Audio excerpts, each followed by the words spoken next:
तो गांधी जैसे ये अजीब किस्म के स्कॉलर्स को ये नहीं पता, ये स्कॉलर नहीं है, ये ऐसे बेवकूफ़ हैं, पता नहीं कितने स्कॉलर बन गए कि जनाब ये से नस्ल ख़त्म हो जाएगी तो किसी गरीब की मदद कर देनी चाहिए, ये ज़रूरी तो नहीं है कि कुर्बानी करें।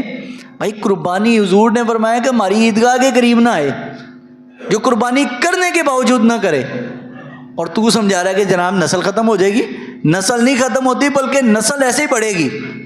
और देखें एक कुर्बानी से, एक कुर्बानी से कितने लोगों का रोजगार वाबस्ता है। वो जिसने पाला, जो गाड़ियों में लेकर आया, जो कसाई है, और जिन लोगों ने के घरों में गोश्त पहुंचेगा, कितने लोगों का रिज़्क अल्लाह ने एक कुर्बानी से वाबस्ता किया है। अगर ये कुर्बानी आज बंद कर दी जाए तो हर साल जो पाकिस्तान को अरबों रुपए का फ़ायदा होता है गवर्नमेंट को, फिर आगे खालों का सिस्टम अलग है।